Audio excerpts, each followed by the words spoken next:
You should be dead, the guard shouted, raising his weapon as the human stepped into the golden hall. The queen lifted her hand sharply, breath caught in her throat, because she knew that voice before she saw his face. The doors of the throne chamber stood half-broken, smoke still drifting from the last explosion. Gold columns were cracked, and fragments of blue gemstones glittered across the floor like fallen stars. Outside, the war sirens screamed, warning that the enemy fleet had not fully withdrawn. Elira of Aurelian, queen of the Lyrathi, stood frozen beside her throne. She wore her crown of gold and blue stone, her long platinum hair falling down her back like spilled light. Her pink ceremonial dress was torn at the hem, stained by ash and fear.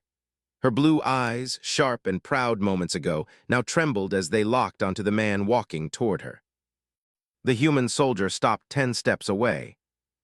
He wore ornate gold armor taken from a fallen palace guard, layered over a black combat shirt burned at the edges. His dark hair was short, dusted with blood that was not his own. He stood straight despite his injuries, like pain was something he had already accepted. Elira's voice came out as a whisper she did not plan. You. The guards hesitated, confused by her tone. The man slowly removed his helmet and held it at his side. His eyes met hers, and for a heartbeat the war disappeared. There was only memory, sharp and alive, cutting through time. Your Majesty, he said quietly, human accent rough and worn, I told you I'd find you. Her fingers trembled against the arm of her throne. The last time she had seen him, she was bleeding out on a battlefield light years away, surrounded by fire and screaming metal. The last thing she remembered was human hands pressing against her wound and a voice refusing to let her sleep. That was supposed to be impossible. Lower your weapons, Elira commanded, her voice snapping back into royal steel. But now, the guards obeyed, though their eyes never left the human. The man exhaled, slow and careful, like he had been holding his breath since the war began. He took one step closer, then stopped, sensing the invisible line between queen and soldier. You saved my life, Elira whispered, so softly only he could hear. I watched you die. A flicker of pain crossed his face, gone almost too fast to notice. Yeah, he said, that part got complicated. Another explosion rocked the palace, closer this time. Dust rained from the ceiling and distant screams echoed through the halls. Elira forced herself to look away from him, to remember she was a queen standing on the edge of losing everything. The enemy breached the eastern wing, a guard reported urgently. They are searching for you, Your Majesty. Of course they were. The man's jaw tightened. His eyes scanned the room with trained instinct, already planning escape routes, already calculating risks that did not include his own survival. They won't reach her, he said, not asking permission. Not while I'm breathing. Elira studied him, truly studied him, and the shock deepened. He was thinner than she remembered, older somehow. The fire in his eyes remained, but it was buried under exhaustion and something heavier, something carried too long. What is your name? She asked suddenly. He blinked, surprised by the question. Ethan, he replied, Ethan Cole. The name settled into her mind like a promise and a wound. I am Elira, she said, though everyone in the galaxy knew her name. Queen of a people who were taught to fear your kind. Ethan gave a small, humorless smile. Yeah, I noticed. Another blast shook the palace, closer still. The guards tensed, and Elira felt the fragile thread of time snapping tighter around them. You should not be here, she said. Humans are not allies of my throne. I know, Ethan replied. I didn't come for politics. He met her eyes again, and something unspoken passed between them, heavy with memory and unanswered questions. I came because I owed a debt, he said, and because someone once trusted me with her life. Elira's chest tightened painfully. She had ruled worlds, commanded fleets, ordered deaths without flinching. Yet standing before this one human, she felt unarmed. Why was he alive? How had he crossed enemy lines alone? And why did her heart fear, losing him again, more than losing her crown? Outside, the war crept closer, And Elira realized with terrifying clarity that saving her life once had already changed the fate of two worlds. The corridor behind the throne chamber collapsed in a roar of fire and stone. Elira did not flinch, but Ethan stepped closer without thinking, his body turning slightly as if to shield her from the blast. That instinct stirred something dangerous inside her. "This way," she ordered, lifting her chin and stepping off the dais. "The inner passage is still intact." The guards moved quickly, forming a tight circle around their queen. Ethan fell into step beside her, limping only when he thought no one noticed. The golden hallway narrowed, lights flickering as emergency shields struggled to hold. "You should not protect me," Elira said quietly, not looking at him. "You are a prisoner the moment my council sees you." Ethan shrugged with one shoulder. "Wouldn't be the first time." She glanced at him then, really looked and saw the faint tremor in his hand. Not fear, fatigue. The kind earned over years, not battles. "You said my death was complicated," she pressed. "Explain." He let out a slow breath. "Later, if we survive the next 10 minutes. That answer unsettled her more than silence. They reached the inner sanctuary, a wide chamber carved from crystal and gold, meant to protect the royal bloodline in the darkest hour. The doors sealed behind them with a heavy clang, mooting the chaos outside. For the first time since he entered the palace, Ethan relaxed his stance slightly. He leaned against the wall, closing his eyes for half a second too long. Elira dismissed the guards with a gesture. They hesitated, clearly unwilling to leave her alone with a human, but her stare cut through their doubt. The doors slid shut again, leaving only the two of them. The silence pressed in. "You died on Karis," Elira said. "I saw the blast, I felt the shockwave, your heart stopped under my hand." Ethan opened his eyes. "Yeah, it did." Her breath caught. "Then how are you standing here?" "Because humans are stubborn," he replied, then softened. "And because someone refused to let go." He pushed himself upright and met her gaze fully. "Your blood did something to me, Elira. Your people's medtech wasn't meant for humans, but when the evac team found me, my body had adapted." Her eyes widened. "That is impossible." "So was you surviving that wound," he said gently. Memory flooded her, mud soaked in blue blood, the sky burning, her vision fading as she tried to give orders that no one could hear. She remembered Ethan's face above her, human and terrified, promising again and again that she would live. She had never thanked him. "Why come back?" she asked. "After everything your people and mine have done to each other." Ethan hesitated, and for the first time the answer did not seem simple even to him. "I tried to forget," he admitted. "Tried to live like the war ended when I flatlined, but every time I closed my eyes I saw you reaching for me. Not as a queen, just someone who didn't want to die alone." Elira swallowed. No one had ever spoken to her like this. No one had ever dared. "And when I heard your convoy was hit," he continued, voice rough, "I knew I couldn't stay away, even if it meant walking into enemy territory with a borrowed armor set and a death sentence." "You risked your life for mine," she said slowly. "Again." Ethan gave a small, tired smile. "Guess I'm consistent." A distant impact shook the sanctuary closer than before. The shields hummed louder, struggling. Elira turned away, pressing her palm against the crystal wall. "My council will call this treason," she said, "sheltering a human soldier, especially one who knows my weakness." Ethan frowned. "Weakness." She faced him, blue eyes sharp and exposed all at once. "That I owe my life to you. That when I look at you, I am not certain where duty ends and gratitude begins." Something unspoken passed between them, heavy and dangerous. "I'm not here to take anything from you," Ethan said quietly. "Not your throne, not your loyalty." He stepped closer, careful, respectful. "I just needed to know you lived." Her voice trembled despite her control. "And now that you know." He met her gaze, unflinching. "Now I need to make sure you keep living." The sanctuary lights flickered, then steadied. Elira realized then that this human had crossed more than enemy lines. He had crossed into the part of her heart no one else had ever touched. And the question she feared most rose unbidden in her mind. If he survived death once for her, what would it cost her to let him die now? The sanctuary doors shuddered under the force of repeated blasts. Dust fell like snow, and golden fragments from the outer hall littered the floor. Elira's fingers pressed against her chest, steadying herself against the tremor of panic. Ethan's gaze never wavered from hers. "We need a plan," he said, voice low, calm, almost like he was speaking to himself. "They'll break through those shields soon." Elira shook her head. "There is no plan left. The council has scattered, and my fleet is—" Her words faltered. She did not finish. She could not admit how alone she felt, even in a room filled with crystal and gold.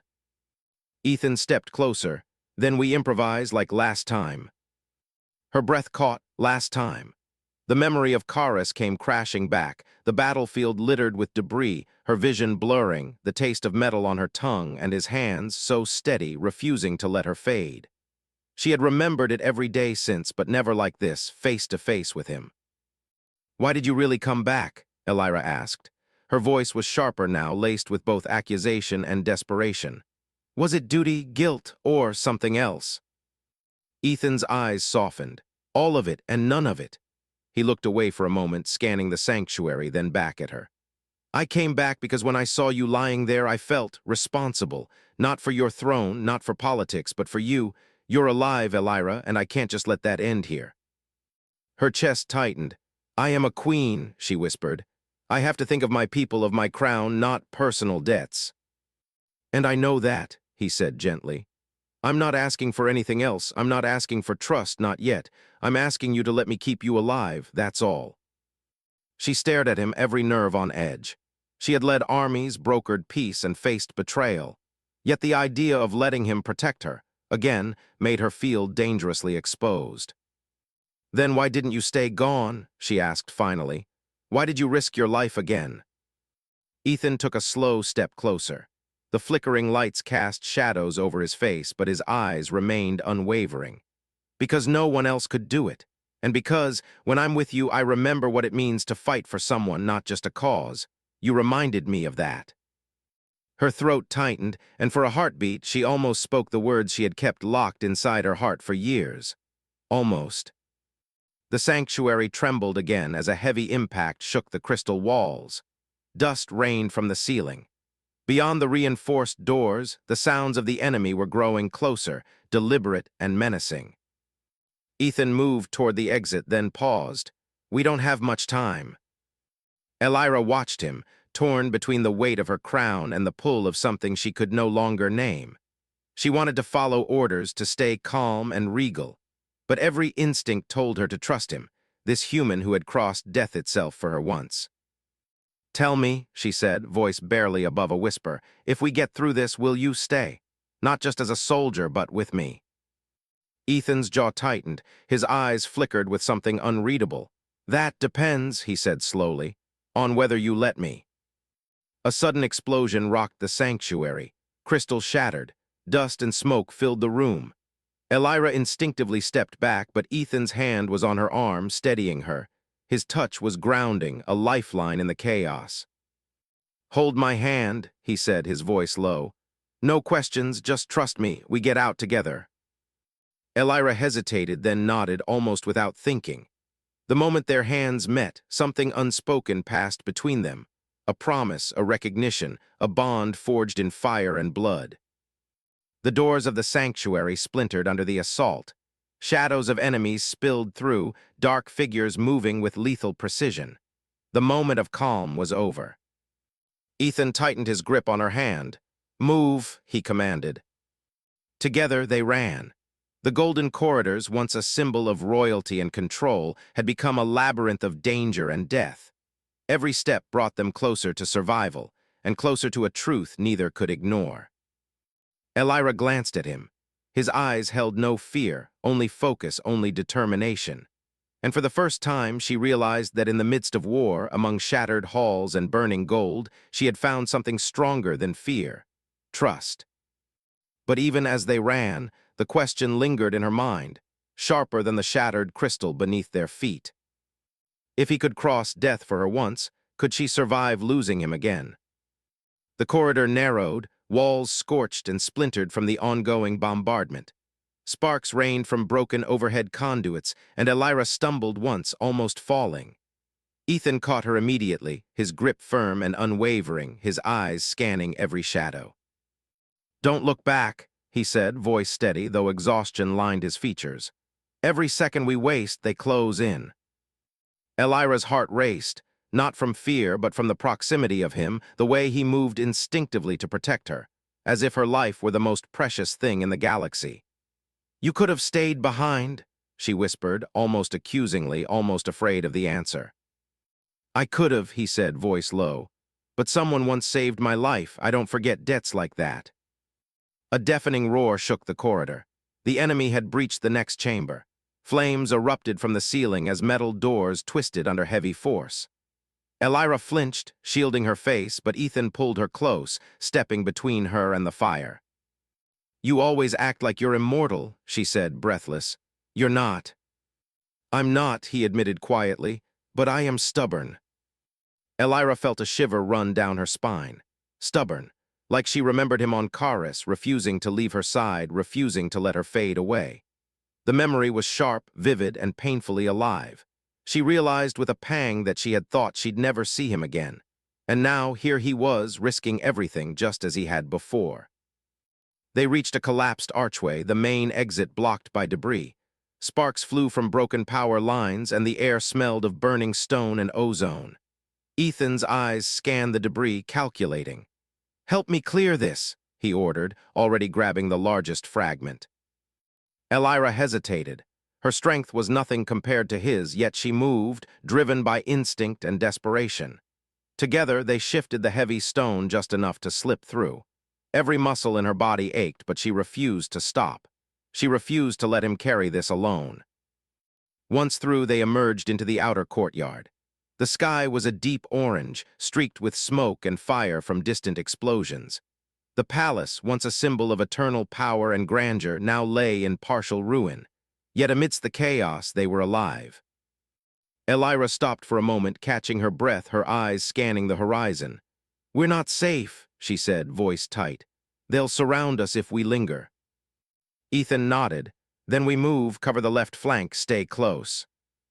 They ran across the rubble-strewn courtyard. The enemy forces were advancing, their weapons glowing with energy.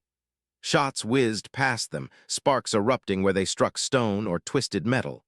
Ethan grabbed Elira's hand again, pulling her into a narrow side passage, away from the main path. As they ran, she noticed something different. He wasn't just a soldier anymore. He was more fierce, fearless, and yet careful, like every move was designed to protect not just her life, but her very soul.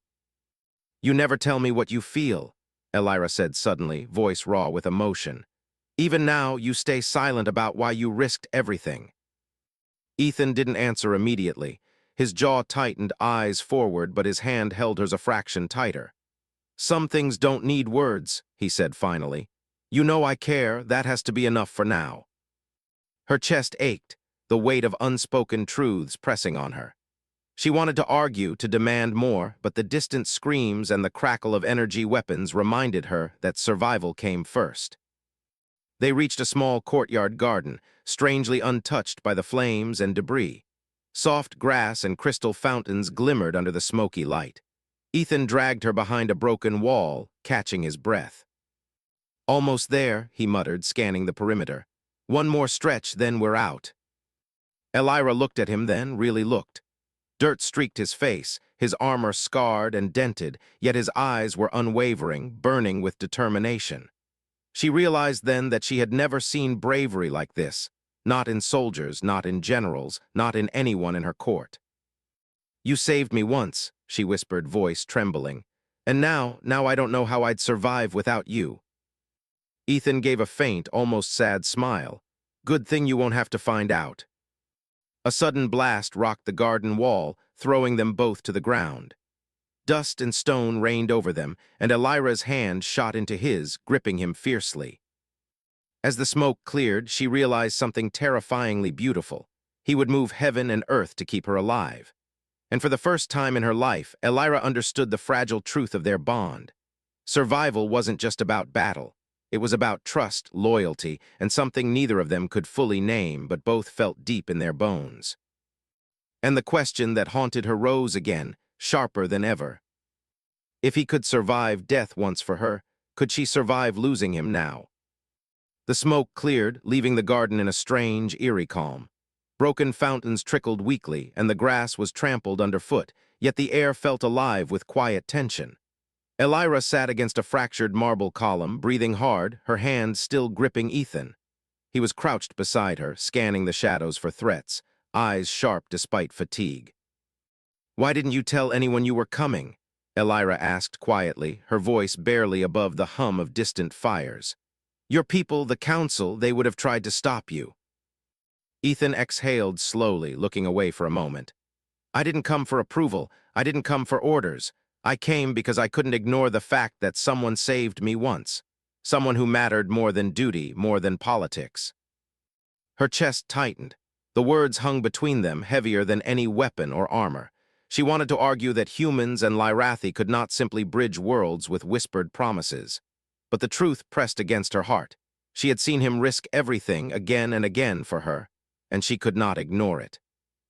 "You always make it sound so simple," she whispered, almost bitterly. "As if following your instinct is enough. You don't understand what it means to rule a people, Ethan." "I understand more than you think," he said, voice steady. "I've seen what happens when leaders lose themselves to duty, and I've seen what happens when someone lives who shouldn't. That should have been the end of me." Elira swallowed hard, remembering the battlefield on Karis. The smoke, the fire, the way she had watched him struggle to breathe under the weight of his own injuries. She remembered the human hands pressing against her own, the desperate promise to keep her alive. And she realized with a pang that she had never thanked him properly. "You saved my life," she said softly, voice trembling. "I watched you, I thought I lost you forever, and now you are here." Ethan reached out, brushing a strand of her platinum hair from her face. "I'm still here," he said simply, "and I'm not leaving this time, not for anything." Her eyes met his, and in that glance there was more unspoken than words could capture. Regret, relief, gratitude, and something dangerously close to longing. Elira had spent years shielding herself behind her crown and her people. Now that shield felt fragile, almost unnecessary. A sudden sound of shifting debris echoed from the palace ruins. Elira tensed, but Ethan's hand was on hers, grounding her. "We have to move," he whispered. She nodded reluctantly, rising to her feet. As they moved, she noticed how the human had changed, how every step he took was measured, deliberate, protecting her not just from enemies but from herself. He had always been stubborn, reckless even, but now there was a quiet control, a focus born of experience and survival. They reached the edge of the courtyard, where a narrow path led down to the hidden escape tunnels beneath the palace. Elira glanced down the dim corridor. It was a path she had never known, a secret only a few trusted guards were aware of. "Why here?" she asked, voice low. "Because I needed to make sure you survived," Ethan said, his dark eyes meeting hers. "And because somewhere along the line I realized that if I failed again, I couldn't forgive myself." Her chest tightened. Every word he spoke was a reminder of the fragile thread they walked between survival and loss. And yet, she felt herself leaning into him, trusting him in a way she had never trusted anyone. The tunnel descended sharply, and darkness swallowed them. Elira's hand remained in Ethan's, the warmth of his presence grounding her in a way no throne or council could. Shadows danced along the walls as they moved, every sound amplified, every step echoing their heartbeat. "You know," she said quietly, almost to herself, "I've always believed that humans and Lyrathi could never understand each other, that we were too different." Ethan's lips curved slightly, a faint smile in the dark. "Maybe we're different, but maybe that's exactly why we fit where it matters." Her heart thudded painfully at his words. She wanted to argue, to remind herself of duty, of protocol, of the impossible chasm between them. Yet, for the first time, she didn't. For the first time, she allowed herself to feel the truth of it, the unspoken bond forged in fire, survival, and trust. A faint rumble shook the tunnel. Elira froze, Ethan tightened his grip. "Almost there," he murmured, "just a little further." And in that dim, uncertain light, she realized that survival wasn't just about battles or crowns. It was about the choices they made, the risks they took, and the bonds they refused to break, even when the world demanded they should. She looked at him, and for the first time, she asked the question she had been too afraid to voice aloud. Could she survive a world without him by her side? The tunnel opened into a hidden chamber beneath the palace, dimly lit by faint emergency lights. The air smelled of stone and earth, a strange comfort after the smoke and fire above. Elira paused for a moment, pressing her back to the wall, catching her breath, and letting the silence of the place wash over her. Ethan stood beside her, scanning every shadow. Even in the relative calm, his eyes were sharp, alert, unyielding. "We're not safe yet," he said quietly, "but this will get us out without being seen." Elira nodded, though her mind was elsewhere. Every step she had taken with him reminded her of the thin line between survival and disaster, between loyalty and personal feeling. She had spent years ruling her people, trusting none completely. And yet here he was, this human, stubborn and defiant, carrying her through a world that wanted to see them both dead. "You always make it look so easy," she murmured. Ethan shook his head. "Easy? No, survival is never easy, but it's simpler when you know who matters. You mattered then, you matter now." Her throat tightened. The words, so simple and human, carried weight far heavier than any royal decree. She realized with a pang she could not name that he had crossed death for her twice. Once on a battlefield millions of miles away, and now, through fire and ruin again. "Why do you stay?" she asked softly. "Not just now, but always, after everything, after knowing what my people think of your kind." He looked at her, eyes unwavering. "Because I made a promise once, and because some debts aren't paid with words or gold. They're paid with action. You saved me once, Elira. I couldn't ignore that." She swallowed hard. The memory of Karis surged back, the battlefield, her hands pressed to his chest, the fear and desperation in his eyes. She had thought she lost him forever. And now, here he was, alive, breathing, stubbornly refusing to leave her side. A distant tremor shook the chamber. Dust fell from the ceiling. Ethan's hand found hers, gripping tightly. "We move," he said. Together, they navigated the winding tunnels beneath the palace, avoiding patrols and hazards, every step a delicate balance of urgency and care. Elira noticed how he moved, deliberate, precise, protective. She realized then that this human was no longer just a soldier. He was her guardian, her shield, her anchor. "You know," she said quietly, "I've always believed that trust is earned slowly. But with you, I don't know how to measure it. I just know I need it." Ethan's gaze softened. "Trust is a risk," he said. "Every day, every moment, but some risks are worth taking." Her heart clenched at his words. She had spent years commanding, ruling, surviving.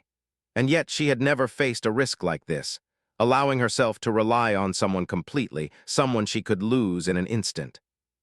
The tunnel opened into a hidden exit, a small overlook beyond the palace grounds.